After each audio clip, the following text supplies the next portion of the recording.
സംസ്ഥാനത്ത് അതിശക്തമായ മഴയുടെ ശക്തി കൂടുന്നു. വരും ദിവസങ്ങളിൽ മഴ ശക്തമാകും. ഇപ്പോൾ 5 ജില്ലകളിൽ റെഡ് അലർട്ട് പ്രഖ്യാപിച്ചിട്ടുണ്ട്. അതോടുകൂടി നാളെ ഏതൊക്കെ വിദ്യാഭ്യാസ സ്ഥാപനങ്ങൾക്ക് അവധി പ്രഖ്യാപിച്ചു, അതിൻ്റെ ഏറ്റവും പ്രധാനപ്പെട്ട അപ്ഡേഷനാണ് ഇന്നൊരു വീഡിയോ ഭാഗത്ത്. വീഡിയോയിൽ മുൻപേ വീഡിയോ ലൈക്ക് ചെയ്യുക, ചാനൽ സബ്സ്ക്രൈബ് ചെയ്യുക. ഈ വരുന്ന ജൂൺ മാസം ജൂലൈ മാസം അങ്ങോട്ട് ധാരാളം ചിത്രങ്ങൾ OTT റിലീസ് ചെയ്യാൻ പോവുകയാണ്. നമ്മുടെ ചാനൽ ഭാഗം പരിശോധിച്ചാൽ നിങ്ങൾക്ക് കാണാൻ വേണ്ടി സാധിക്കുന്നതായിരിക്കും.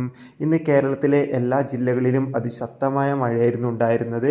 ഇപ്പോൾ ഇതാ കണ്ണൂരും കാസർഗോഡും വിട്ടുമാറാത്ത മഴയാണ്. അതോടുകൂടി തന്നെ ആലപ്പുഴയിലെ കുട്ടനാടിലെ താലൂക്കുകളിലെ മുഴുവൻ വിദ്യാഭ്യാസ സ്ഥാപനങ്ങൾക്കും ഇപ്പോൾ ഇതാ ജില്ലാ കളക്ടർ അവധി പ്രഖ്യാപിച്ചിട്ടുണ്ട്. അതുകൊണ്ട് തന്നെ നാളെ ജൂൺ 19-ാം തീയതി വ്യാഴാഴ്ച കുട്ടനാട് താലൂക്കിലെ എല്ലാ വിദ്യാഭ്യാസ സ്ഥാപനങ്ങൾക്കും അവധിയായിരിക്കും. മറ്റു ജില്ലകളിലെ അവസ്ഥ ഇതുവരെ വ്യക്തമായില്ല.